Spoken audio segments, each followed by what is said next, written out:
ബിസ്മില്ലാഹിർ റഹ്മാനിർ റഹീം. ഹബീബായ പ്രവാചകർ സല്ലല്ലാഹു അലൈഹി വസല്ലം പറഞ്ഞു, മൻ കാന അക്സറു ഹമ്മുഹുദ് ദുനിയാ, ഒരാളുടെ വലിയ വേവലാതി ദുനിയാവായാൽ അവൻ ഉറങ്ങുമ്പോഴും അവന്റെ ദുനിയാവ്, അവൻ ഉറങ്ങുമ്പോഴും അവന്റെ ദുനിയാവിലെ സുഖങ്ങൾ സൗകര്യങ്ങൾ, അവൻ ഉണരുമ്പോഴും അങ്ങനെ, അവന്റെ ജീവിതത്തിന്റെ ഓരോ ഘട്ടങ്ങളും എന്ന് പറഞ്ഞാൽ അവൻ സന്തോഷിക്കുന്നതും അവൻ സങ്കടപ്പെടുന്നതും അവൻ ദേഷ്യപ്പെടുന്നതും അവൻ സ്നേഹിക്കുന്നതും അവൻ ഇടപെടുന്നതും എല്ലാം ഐഹികമായ മാനദണ്ഡമനുസരിച്ചാണ് എങ്കിൽ അല്ലാഹു പറയുകയാണ്, ജഅലല്ലാഹുൽ ഫഖറ ബൈന ഐനൈഹി, അവന്റെ രണ്ട് കണ്ണുകൾക്കിടയിലും അല്ലാഹു തആല ദാരിദ്ര്യത്തെ സൃഷ്ടിക്കുമെന്ന് അഷ്റഫുൽ വറാ നബി മുഹമ്മദ് മുസ്തഫ. അൽഹംദുലില്ലാഹി റബ്ബിൽ ആലമീൻ. സല്ലല്ലാഹു അലാ സയ്യിദിനാ മുഹമ്മദിൻ വഅലാ ആലിഹി വഅസ്ഹാബിഹി അജ്മഈൻ. أعوذ بالله من الشيطان الرجيم. بسم الله الرحمن الرحيم. يا أيها الذين آمنوا اتقوا الله ولتنظر نفس ما قدمت لغد واتقوا الله ഇന്നല്ലാഹ ഖബീറും ബിമാ തഅമലൂൻ. സദഖല്ലാഹുൽ അലിയുൽ അദീം. നമ്മുടെയൊക്കെ മനസ്സിന്റെ ഉള്ളിൽ അമിതമായി ചേക്കേറിയിരിക്കുന്ന ഭൗതികമായ പ്രലോഭനങ്ങളെ എങ്ങനെ ഇറക്കിവിടാൻ കഴിയും, എങ്ങനെ അതിനെ വർജിക്കാൻ കഴിയും, എങ്ങനെ ദുന്യാവിനോടുള്ള പ്രേമത്തെ ഇല്ലാതെയാക്കാൻ കഴിയുമെന്നാണ് നമ്മളൊക്കെ ഗൗരവത്തോടെ ആലോചിക്കേണ്ടത്. ദുന്യാവിനെ പറ്റി നമ്മൾ പറയാറുള്ളത് തന്നെ നശ്വരം എന്നതാണ്, നശിക്കുന്നത് എന്നാണ് അതിന്റെ അർത്ഥം. അദ്ദുന്യാ എന്നാൽ താഴുന്നത് എന്ന അർത്ഥത്തിൽ നിന്നാണ് പിന്നെ ഈ ഐഹിക ലോകത്തിന് അദ്ദുന്യാ എന്ന് ഖുർആനിലും ഹദീസിലും ഒക്കെ പ്രയോഗിച്ചത്. താഴ്ന്ന, നശിക്കുന്ന ഈ ഭൗതികതയോട്, ദുന്യാവിനോടുള്ള പ്രേമം, അതിനോടുള്ള ഇഷ്ടം, അതിനോടുള്ള ആർത്തി നമ്മുടെ ഖൽബിന്റെ ഉള്ളിൽ വല്ലാതെ ശക്തമായി ഇടം പിടിച്ചതിന്റെ ഭാഗമായാണ് നമ്മുടെ ഇബാദത്തുകളുടെ മധുരം നമുക്ക് അനുഭവിക്കാൻ കഴിയാത്തത്, സൽക്കർമ്മങ്ങൾ ചെയ്യാൻ നമുക്ക് താല്പര്യം തോന്നിത്തുടങ്ങാത്തത്. ഇതുപോലെയുള്ള മജ്ലിസുകളിൽ നിന്ന് നമ്മുടെ മനസ്സിനെ ഒന്ന് സ്ഫുടം ചെയ്തെടുക്കാനുള്ള ഒരവസരം നമുക്ക് ലഭ്യമാകണം. മഹാനായ ഒരു പണ്ഡിതൻ ഒരു കഥ പറഞ്ഞിട്ടുണ്ട്. സുന്ദരിയായ ഒരു സ്ത്രീയെ കല്യാണം കഴിക്കാൻ വേണ്ടി ഒരു ചെറുപ്പക്കാരൻ ആഗ്രഹിച്ചു. ആ ചെറുപ്പക്കാരൻ തന്റെ പിതാവിനോട് ചെന്ന് കാര്യം പറഞ്ഞു. പിതാവ് പറഞ്ഞു, നമുക്ക് രണ്ടുപേർക്കും കൂടി ആ കുട്ടിയെ ഒന്ന് കാണാം.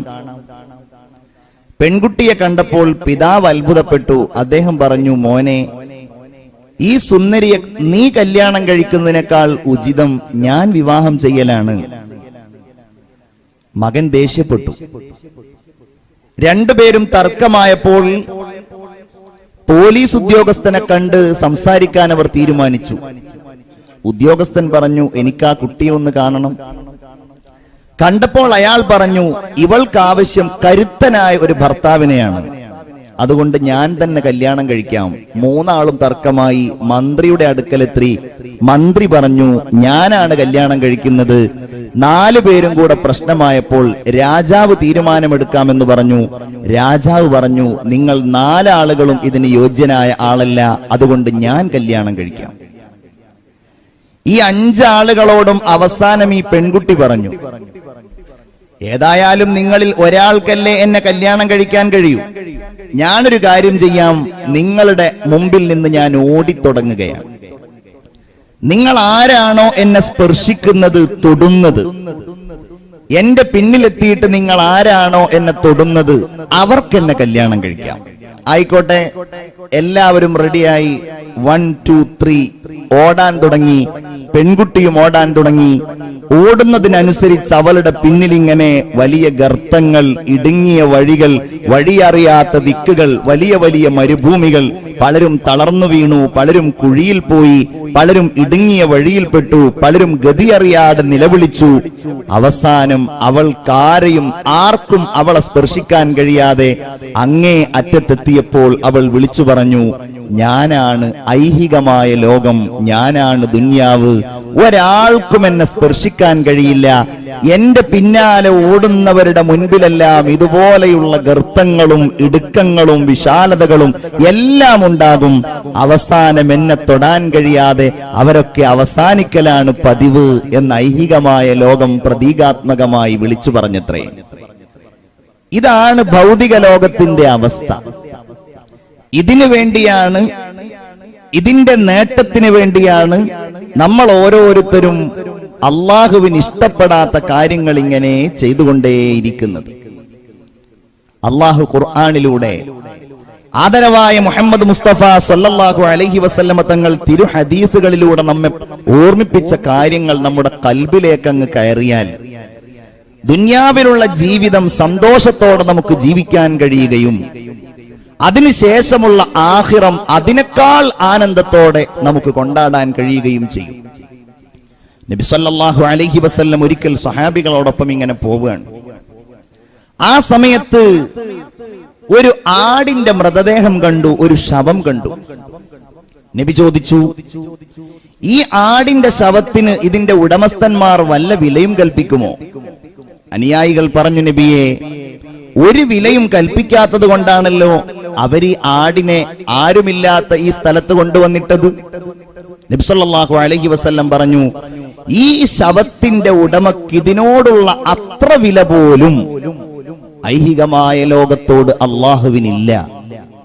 അള്ളാഹുവെങ്ങാനും ഈ ഭൗതിക ലോകത്തിന്, ഈ ദുന്യാവിന് വല്ല വിലയും കൽപ്പിക്കുകയായിരുന്നുവെങ്കിൽ, വില കൽപ്പിക്കുക എന്ന് പറഞ്ഞാൽ അള്ളാഹു തമ്പുരാൻ അവനെ ഇഷ്ടപ്പെടുന്നവർക്ക് മാത്രം ദുന്യാവ് നൽകുക, പടച്ചോനെ ഇബാദത്ത് ചെയ്യുന്നവർക്ക് മാത്രം സമ്പന്നത നൽകുക, ആരോഗ്യം നൽകുക, അങ്ങനെ ഒരു വില അള്ളാഹു കൽപ്പിക്കുന്നില്ല.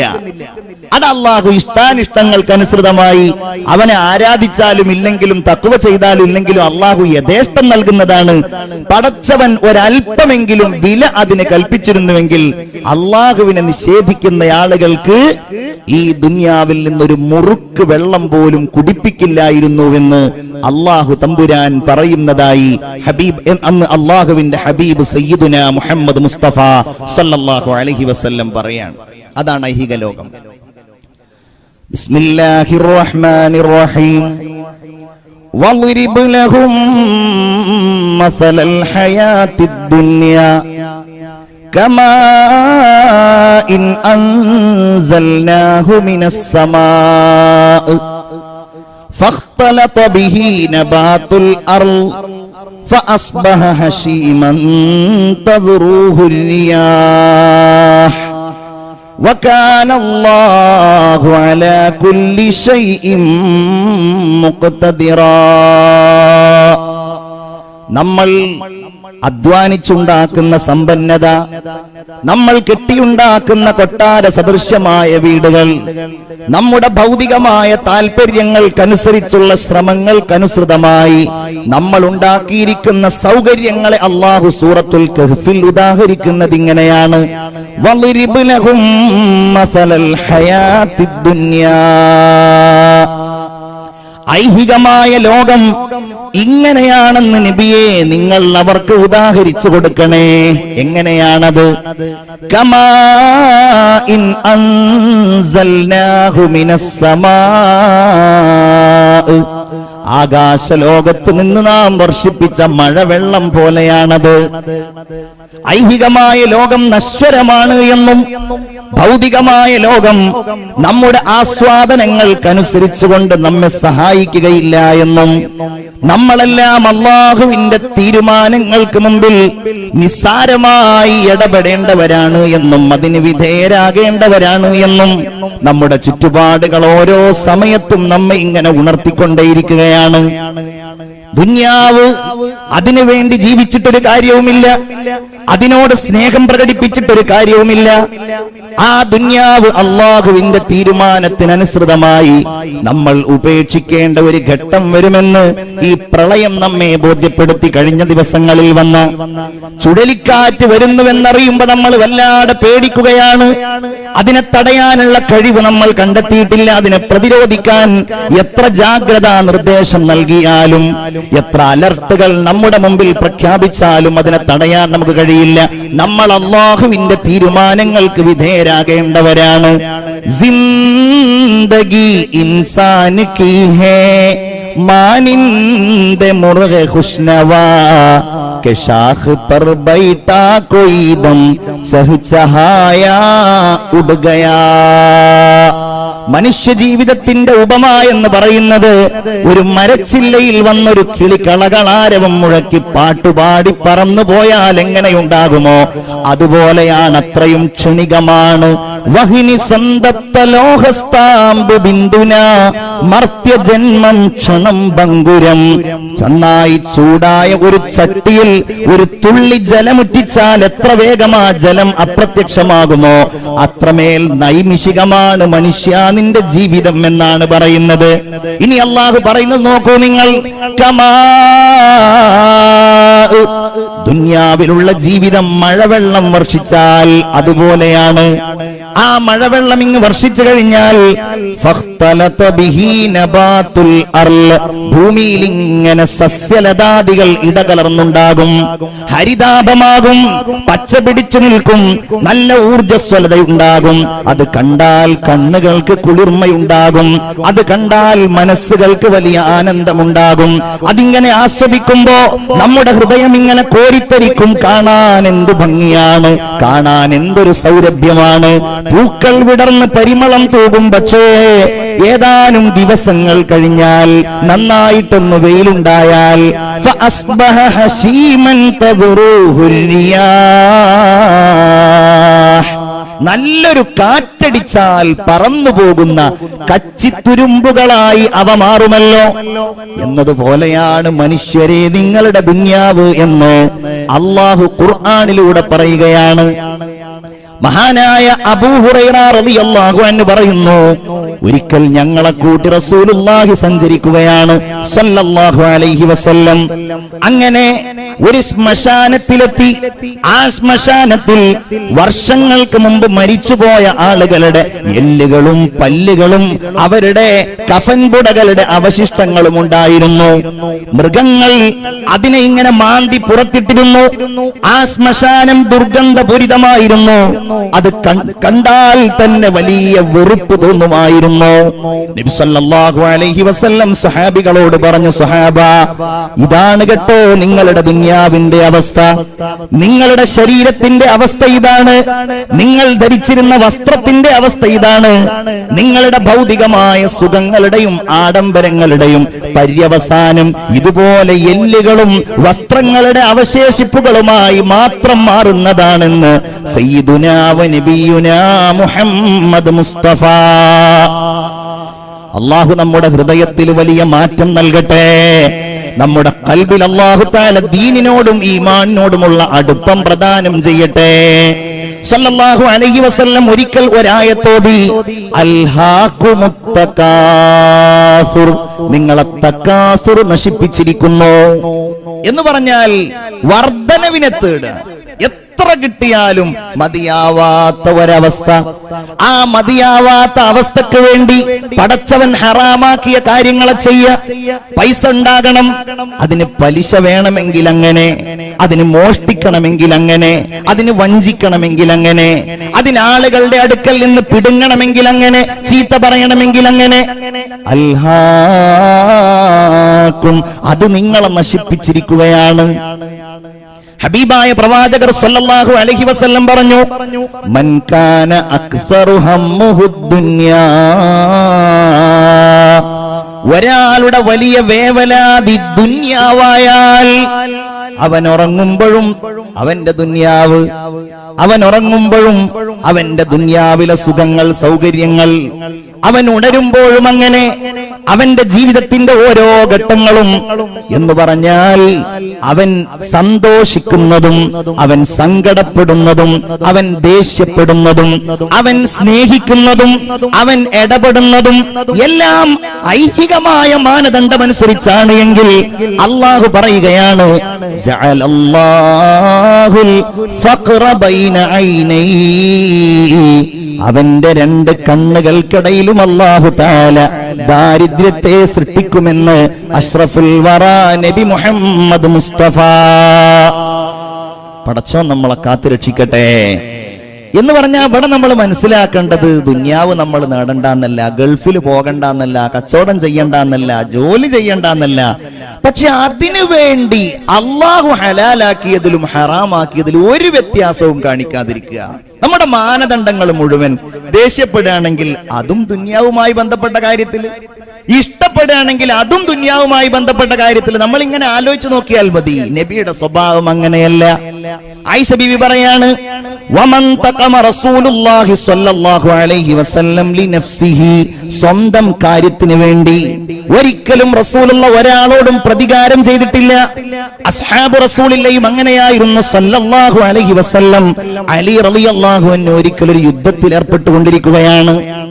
യുദ്ധം ചെയ്തുകൊണ്ടിരിക്കുമ്പോ ഒരു മനുഷ്യനെ ഇങ്ങനെ അവസാനം ഉപദ്രവിച്ച ഒരാളെ കൊല്ലാനുള്ള അവസരത്തിയപ്പോ അയാളെങ്ങനെ കൊല്ലാൻ വേണ്ടി വാളെടുത്തിട്ട് ഇങ്ങനെ നിൽക്കുകയാണ്. പെട്ടെന്ന് അയാൾ അലി റളിയല്ലാഹുവിന്റെ മുഖത്തേക്ക് അങ്ങ് തുപ്പിയപ്പോ അദ്ദേഹം എണീറ്റ് പോയി. ആളുകൾ ചോദിച്ചു, നിങ്ങൾക്ക് നല്ല അവസരമായിരുന്നല്ലോ, എന്തേ നിങ്ങൾ ആ ശത്രുവിനെ കൊന്നില്ല? അലി റളിയല്ലാഹു പറഞ്ഞു, ഞാൻ അയാളെ കൊന്നിരുന്നെങ്കിൽ അത് എനിക്ക് വേണ്ടിയാകുമായിരുന്നു, എന്നെ തുപ്പിയത് കൊണ്ടായിരുന്നു. ഞാൻ അയാളെ കൊന്നിരുന്നത് എന്നോടുള്ള എനിക്ക് അയാളോടുള്ള ദേഷ്യത്തിന് വേണ്ടിയായിരുന്നു, അത് ഞാൻ ഇഷ്ടപ്പെട്ടില്ല. അതാണ് പറഞ്ഞത്. നമ്മളുടെ ദേഷ്യം ദുന്യാവിന് വേണ്ടി, നമ്മളുടെ ഇഷ്ടം ദുന്യാവിന് വേണ്ടി, നമ്മളുടെ പ്രവർത്തനങ്ങൾ അതിനു വേണ്ടി. അള്ളാഹു പറയാണ്, അൽഹാകുമുത് തകാസുർ, അൽഹാക്കും, അതാണ് നിങ്ങളെ അശ്രദ്ധരാക്കിയിരിക്കുന്നത്, അതല്ലെങ്കിൽ അതാണ് നിങ്ങളെ നശിപ്പിച്ചിരിക്കുന്നത്. അത്തകാസുറാൻ. പക്ഷേ എത്രയായിരുന്നാലും അത് ഏതുവരെയാണ് ഉണ്ടാവുക? ഇവിടെ ഇരുന്ന് അള്ളാഹുവിലേക്ക് കൈകൾ ഉയർത്താൻ കൊതിക്കുന്ന മുഅ്മിനീങ്ങളെ, അത് ഏതുവരെയാണ് ഉണ്ടാവുക? ഹത്താ സുർത്തുമുൽ മഖാബിർ. നിങ്ങൾ ഈ പള്ളിയുടെ ചുറ്റുപാടുകളിലേക്കൊന്ന് നോക്കൂ. നിങ്ങൾക്ക് കാണാൻ കഴിയുന്നുണ്ടല്ലോ ഉയർന്നു നിൽക്കുന്ന മീസാൻ കല്ലുകൾ. ആ മീസാൻ കല്ലുകളുടെ അകത്തേക്ക്, ആ ഖബറുകളുടെ അകത്തേക്ക് നിങ്ങൾ എന്ന് പോകുമോ അതുവരെ മാത്രമേ നിങ്ങൾക്ക് ഈ വർദ്ധനവിനെ തേടാൻ കഴിയൂ. ഇത് പറഞ്ഞുകൊണ്ട് ഹബീബായ പ്രവാചകർ പറഞ്ഞു, യഖൂലുൽ അബ്ദു മാലി മാലി. മനുഷ്യൻ പറയുന്നു, എന്റെ പൈസ, എന്റെ പൈസ, എന്റെ ധനം, എന്റെ വീട്, എന്റെ വസ്ത്രം. എന്നിട്ട് നബി ഒരു സന്ദേശം നൽകുകയാണ്. എന്നാൽ അവനില്ല, വലൈസ മിൻ മാലിഹി ഇല്ലാ സലാസ്, അവന്റെ ധനത്തിൽ നിന്ന് അവന് കിട്ടുക 3 എണ്ണം മാത്രമാണ്. അതിലൊന്ന് മാ അകല ഫഅഫ്നാ, അവൻ തിന്നു നശിപ്പിച്ചത് അവന് കിട്ടി. തിന്നു, അവന്റെ ആരോഗ്യത്തോട് ചേർന്നു, അവന്റെ രക്തമായി, മജ്ജയായി, മാംസമായി അതവന് കിട്ടി. പിന്നെ എന്താണ് അവന് കിട്ടിയത്? മാ ലബിസ ഫഅബ്ലാ, അവൻ ധരിച്ച് നശിച്ചു പോയത്. ആലുവയിൽ ഞാൻ ഇരിക്കുമ്പോ 2 ഉറനിറയെ വസ്ത്രങ്ങളുമായി ഒരു സഹോദരൻ എന്റെ അടുക്കൽ വന്നു. ഉസ്താദേ, എനിക്കൊരു മോനുണ്ടായിരുന്നു, ഒരൊറ്റ മോനെ ഉണ്ടായിരുന്നുള്ളൂ. അവൻ 2 മാസം മുമ്പ് മരിച്ചുപോയി. ഇതവന്റെ പാന്റുകളാണ്, ഷർട്ടുകളാണ്, ടീഷർട്ടുകളാണ്. എന്റെ ഭാര്യ ഇത് കാണുമ്പോൾ പൊട്ടിക്കരയുന്നുണ്ട്. ഞാൻ അവളോട് ചോദിച്ചു, ഇത് നമുക്ക് ഉസ്താദിനെ കൊണ്ടുപോയി ഏൽപ്പിച്ചാലോ? അവൾ സമ്മതിച്ചു. അതിന്റെ അടിസ്ഥാനത്തിൽ ഉസ്താദെ ഞാൻ കൊണ്ടുവന്നതാണ്, ഇത് ഉസ്താദ് മറ്റുള്ളവർക്ക് കൊടുക്കണമെന്ന് പറഞ്ഞു. ഈ ഹദീസ് എന്റെ മനസ്സിൽ ഓർമ്മ വന്നു. മാ ലബിസ ഫഅബ്ലാ, ധനത്തിൽ നിന്ന് കിട്ടിയത് ധരിച്ച് നുരുമ്പിപ്പോയതാണ്. നുരുമ്പിപ്പോവാത്തത് കിട്ടൂല. നുരുമ്പിപ്പോവാത്തത് അയൽവാസിക്ക് കൊടുക്കും, പാവപ്പെട്ടവർക്ക് കൊടുക്കും, മറ്റുള്ളവർക്ക് കൊടുക്കും. വീണ്ടും പറയാണ്, ഔ അഅ്താ ഫഖ്തനാ, മറ്റുള്ളവർക്ക് വേണ്ടി നൽകിയത് എന്ന് പറഞ്ഞാൽ മറ്റുള്ള മാതാപിതാക്കൾക്ക്, മക്കൾക്ക്, വേണ്ടപ്പെട്ടവർക്ക് ആർക്കൊക്കെയാണോ നൽകിയത്, ആ നൽകിയത് മാത്രമാണ് അവൻ സൂക്ഷിച്ചു വെച്ചിരിക്കുന്നത് നാളേക്ക് വേണ്ടിയെന്ന് സയ്യിദുനാ വ നബിയുനാ വ ഹബീബുനാ മുഹമ്മദ് മുസ്തഫ സല്ലല്ലാഹു അലൈഹി വസല്ലം. അല്ലാഹു തമ്പുരാൻ വലിയ ഗൗരവമേറിയ ഓർമ്മപ്പെടുത്തലല്ലേ മുഅ്മിനീങ്ങളെ നമ്മയൊക്കെ ഓർമ്മപ്പെടുത്തിയത്. ദുന്യാവുമായിട്ട് അങ്ങനെ ചേർന്ന എന്താ ഉണ്ടാവുക എന്നറിയോ? അതായത് ഹറാമോ ഹലാലോ ഒന്നും നോക്കാതെ അങ്ങ് നമ്മൾ ജീവിച്ചു കഴിഞ്ഞാൽ പിന്നെ ഇവിടുന്ന് പോകുന്ന സമയത്ത് വളരെ വിഷമായിരിക്കും, വളരെ സങ്കടമായിരിക്കും. മരിക്കണ സമയം അതേതാണ്, എപ്പോഴാണ്, എങ്ങനെയാണ് ഒന്നും അറിയില്ലല്ലോ. ഇന്ന് പത്രം നോക്കിയിട്ട് അതിന്റെ ചരമക്കോളം നോക്കാതെ ഒഴിവാക്കി വിട്ട ആളുകൾ വീട്ടിൽ പോയിട്ട് ആ ചരമക്കോളം ഒന്ന് എടുത്ത് നോക്കിയാൽ മതി. സുബ്ഹാനല്ലാഹ്, 50 ആളുകൾ ഉണ്ടെങ്കിൽ 50 പ്രായമാണ് അവർക്ക്. 50 പ്രായങ്ങൾ, 50 കാരണങ്ങളാണ്. ഒരാളുടെ കാരണമല്ല മറ്റൊരാൾക്കുള്ള കാരണം. അതിൽ അപകടങ്ങളുടെ കാരണം പറയും, വ്യത്യസ്ത അപകടങ്ങൾ.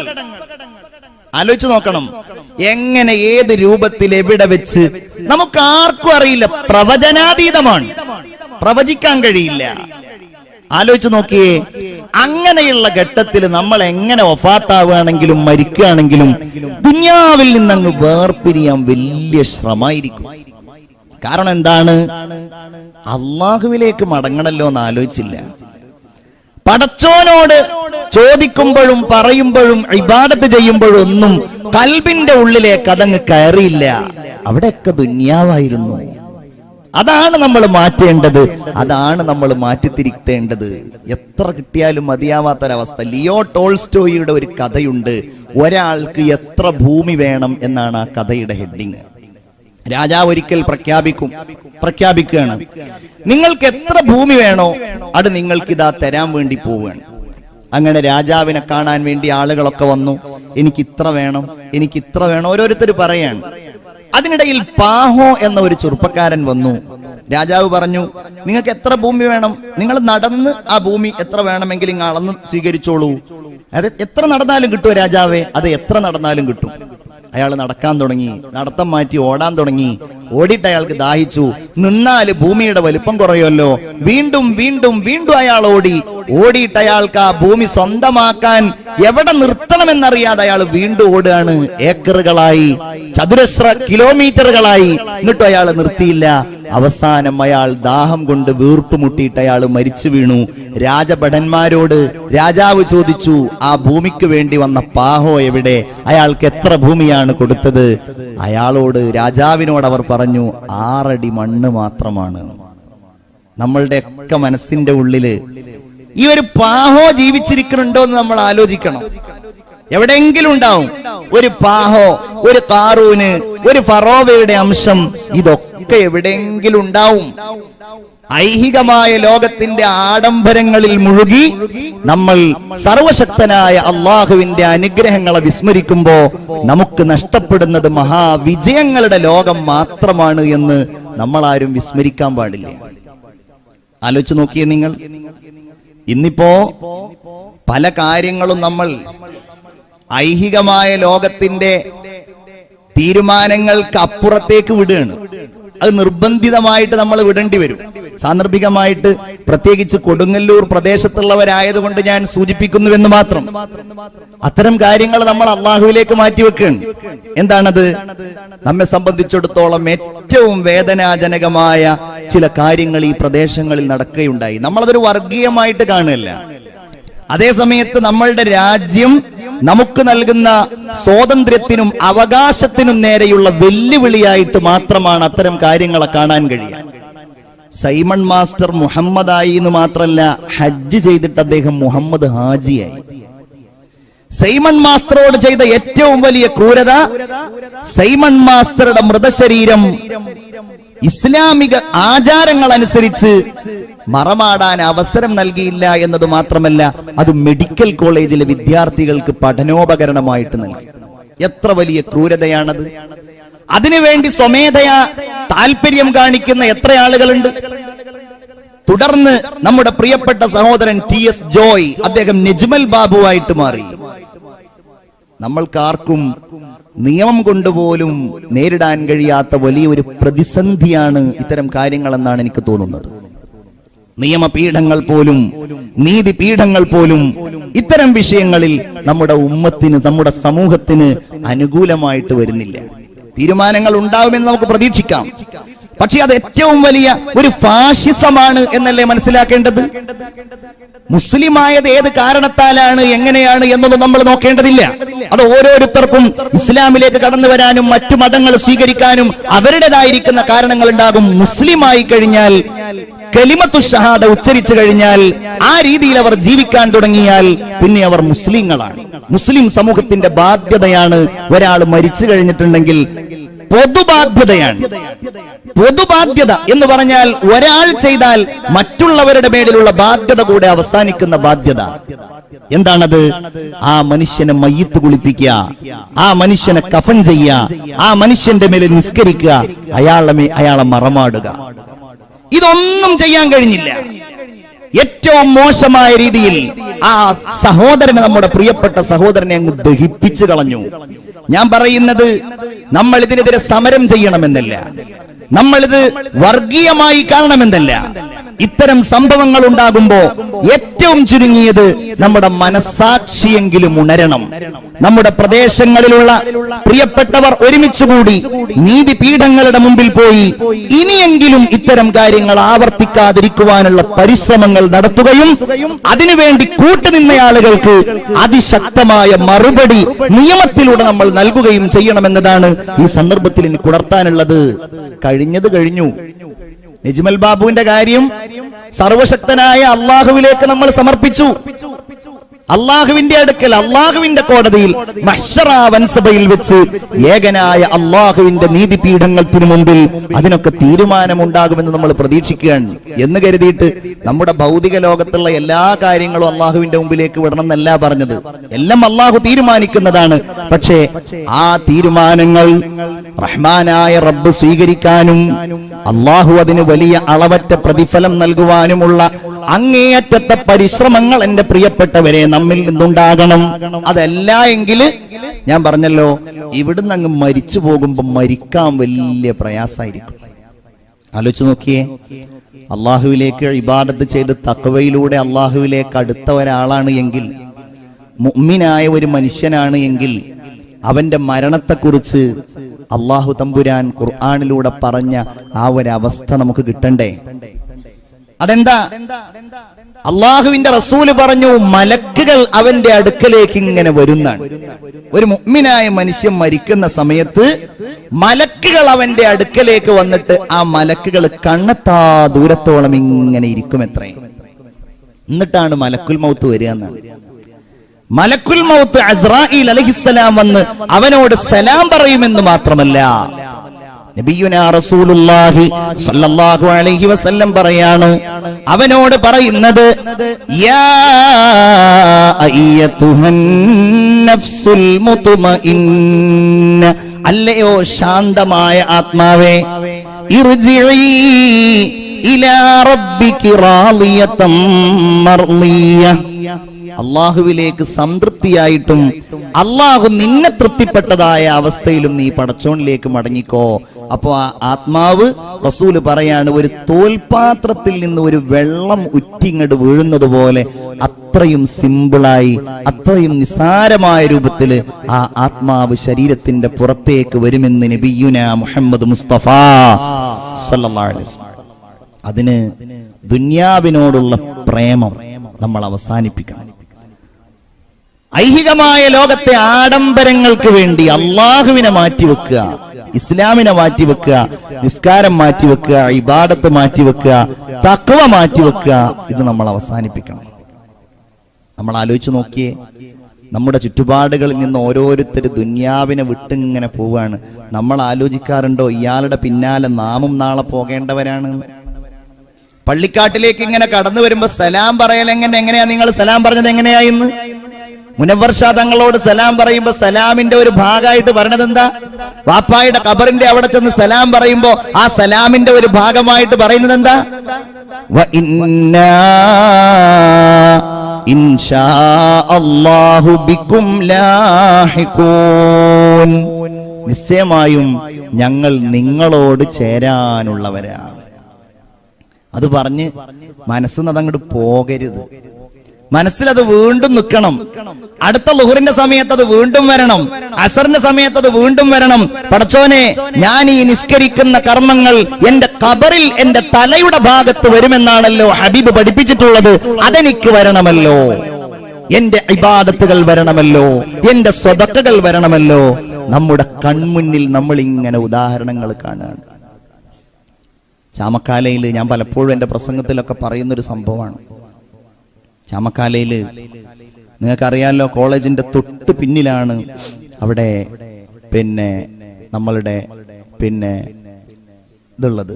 നമ്മളുടെ അവിടെ കടപ്പുറമുള്ളത് പള്ളിയുടെ തൊട്ട് പിന്നിലാണ്, കോളേജിന്റെ തൊട്ട് പിന്നിലാണ്. മക്കളൊക്കെ കളിക്കാൻ വേണ്ടി വൈകുന്നേര സമയങ്ങളിൽ അങ്ങോട്ട് പോകും. മക്കളൊക്കെ നന്നായിട്ട് കളിച്ച് വൈകുന്നേര സമയം മഗ്‌രിബിന്റെ ഒരു അരമണിക്കൂർ മുമ്പ് ഒരു കോളേജിലേക്ക് തന്നെ തിരിച്ചു വരും. നന്നായിട്ട് കുളിച്ച് ശുദ്ധിയായി വൃത്തിയായി മഗ്‌രിബിന്റെ തൊട്ട് മുമ്പ് അവർ പള്ളിയിലേക്ക് കയറും. പള്ളിയിൽ കയറിയിട്ട് അവർ തസ്ബീഹ് ചൊല്ലാൻ തുടങ്ങും. സുബ്ഹാനല്ലാഹി വബിഹംദിഹി തസ്ബീഹ് ചൊല്ലിയിട്ട് മഗ്‌രിബ് നിസ്കരിച്ചിട്ട് അവർ ക്ലാസ്സിലേക്ക് വരും. 300 കുട്ടികൾ മാഷാ അല്ലാഹ് കോളേജിൽ ഇങ്ങനെ പഠിച്ചുകൊണ്ടിരിക്കുകയാണ്. ഞങ്ങൾ ഒരിക്കൽ ഒരു ഞായറാഴ്ച ദിവസം, ഇതുപോലൊരു ഞായറാഴ്ച ദിവസം വൈകുന്നേരം കുട്ടികളൊക്കെ കളിക്കാൻ വേണ്ടി പോയി. കളി കഴിഞ്ഞ് വരിയായിട്ട് കുട്ടികൾ ഇങ്ങനെ തിരിച്ചു വരികയാണ്. 3 കൂടിയ സെന്റർ നിങ്ങൾ കണ്ടിട്ടുണ്ടാകും. കോളേജിന്റെ വലിയ ഒരു ഗേറ്റ് ഉണ്ട്. കുട്ടികൾ ഇങ്ങനെ വരിയായിട്ട് വരുമ്പോ ആ വരിയിലുണ്ടായിരുന്നു എൻ്റെ ഒരു ശിഷ്യൻ, നാസർ എന്നാണ് അവന്റെ പേര്. 4ാം ക്ലാസ്സിൽ പഠിക്കായിരുന്നു. നല്ല മിടുക്കനാണ്. ക്ലാസ്സിലെ 1ാം റാങ്കാണ്, ക്ലാസ്സിലെ ലീഡറാണ്. ഈ ഒരു 10 മണി സമയത്ത് ഉസ്താദുമാർക്ക് ഒരു ചായ കൊണ്ടുതരുന്ന ഒരു സ്വഭാവമുണ്ട്. അത് കൊണ്ടുതരല് പ്രിയപ്പെട്ട ഈ നാസറാണ്. അങ്ങനെ സന്തോഷത്തോടെ അവൻ കൊണ്ടുവരും. ഞാൻ എപ്പോഴും അവനോട് ചോദിക്കും, എന്താ കടിയൊന്നും നിന്റെ വകയില്ലേ? കടിയില്ലെങ്കിൽ ചോദിക്കും. അങ്ങനെ ഒരു മാനസികമായ അടുപ്പുണ്ടായിരുന്നു. ഗേറ്റിന്റെ മുമ്പിലെത്തിയപ്പോ പെട്ടെന്ന് ഇവൻ മുട്ടുകുത്തിയിട്ടങ്ങ് താഴേക്ക് വീണുപോയി. ശ്വാസം വലിച്ചു വിടുന്നുണ്ട്. ഓഫീസിൽ കൊണ്ടുവന്ന് കിടത്തി. എന്തു പറ്റിയതാന്നറിയില്ല. 3 പീടികയിലെ അവിടെയുള്ള ഹോസ്പിറ്റലിലേക്ക് കൊണ്ടുവന്നു. മോഡേണോ മറ്റോ പറയുന്ന ഹോസ്പിറ്റലിലേക്ക് കൊണ്ടുവന്നു. ഏതായാലും ആ ഹോസ്പിറ്റലിൽ കൊണ്ടുവന്ന് ഒരു ഉസ്താദ് ഉണ്ട്, 2 വിദ്യാർത്ഥികളുണ്ട്. ഡോക്ടർ ചോദിച്ചു, ഈ കുട്ടിയുടെ കൂടെ ഈ കുട്ടിക്ക് എന്തെങ്കിലും അസുഖം ഉണ്ടായിരുന്നോ? ഇല്ലല്ലോ ഡോക്ടറെ, ഒരു പ്രത്യേക അസുഖമൊന്നുമില്ല, വളരെ ആരോഗ്യവാനായിരുന്നു. ഡോക്ടറെ കാര്യം പറയുന്നു പറഞ്ഞു. അയാൾ പറഞ്ഞു, ഒരു 10 മിനിറ്റ് മുമ്പ് ഈ കുട്ടി മരിച്ചു പോയിരിക്കുന്നു. യാ അല്ലാഹ്, വല്ലാതെ ബേജാറായി പോയി. ചെറിയ കുട്ടിയാണെന്ന് മാത്രല്ല, വാറ്റുപുഴക്കാരനായ ഇവന്റെ വാപ്പായി ഒരൊറ്റ കുട്ടിയേ ഉള്ളൂ, ഒരാൺകുട്ടിയേ ഉള്ളൂ. അതാണ് ഞങ്ങളുടെ ഏറ്റവും വലിയ സങ്കടം. നാട്ടുകാരോട് മറുപടി പറഞ്ഞു നിർത്താം, പക്ഷേ വാപ്പായോട് എന്ത് പറയും? ഒരു അസുഖമല്ലാത്തൊരു കുട്ടി മരിച്ചു എന്ന് പെട്ടെന്ന് വിളിച്ചു പറയാൻ പറ്റുമോ? ഞങ്ങൾ ഫോൺ ചെയ്തു അവന്റെ ഉപ്പയോട്, നിങ്ങൾ അത്യാവശ്യമായിട്ടൊരു വാഹനം എടുത്തിട്ട് ഇങ്ങോട്ട് വരണം. എന്താ കാര്യം? മോന് ചെറിയ ഒരു ബുദ്ധിമുട്ടുണ്ട്, നിങ്ങൾ വരണം. മണിക്കൂറുകൾ യാത്ര ചെയ്തിട്ട് അയാൾ വന്നു. ഹോസ്പിറ്റലിന്റെ മുമ്പിൽ ഉസ്താദുമാരും നാട്ടുകാരും വേണ്ടപ്പെട്ടവരുമൊക്കെ ഇങ്ങനെ കരഞ്ഞു കലങ്ങിയ കണ്ണുകളുമായിട്ട് രാത്രി സമയത്ത് നിൽക്കുകയാണ്. ഇയാൾ വന്നിട്ട് സലാം പറഞ്ഞു. ഉസ്താദെ, എന്താ കാര്യം? പെട്ടെന്നങ്ങ് പറയാൻ കഴിഞ്ഞില്ല. അയാളെ ഇങ്ങനെ പിടിച്ചു കൊണ്ടുപോയി. ഞങ്ങൾ 2-3 ആളുകൾ ഹോസ്പിറ്റലിന്റെ ഒരു മൂലയിലേക്ക് ഞങ്ങൾ കൊണ്ടുപോയിട്ട് അയാളോട് പറഞ്ഞു, നിങ്ങൾ സങ്കടപ്പെടരുത്, നിങ്ങൾ വിഷമിക്കരുത്, നിങ്ങൾ വേദനിക്കരുത്, ഉസ്താദ് കാര്യം പറയൂ.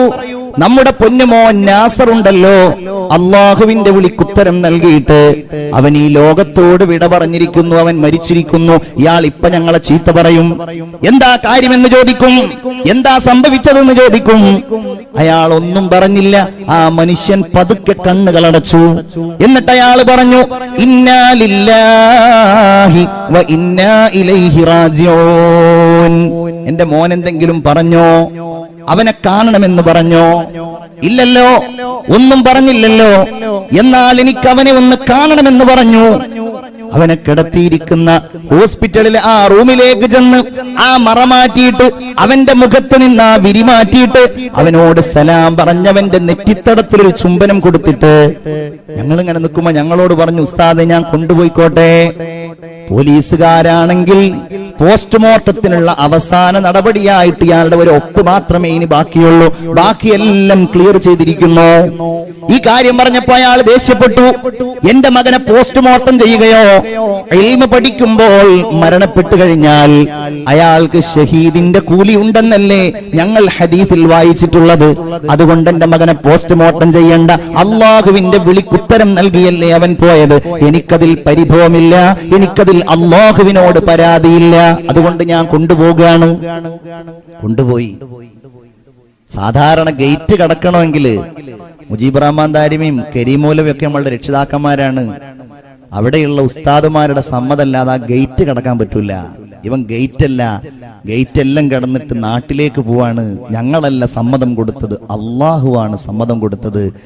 കരയാനല്ലാതെ ഒന്നിനും നമുക്ക് ആർക്കും കഴിഞ്ഞില്ല. അവൻ പോയി.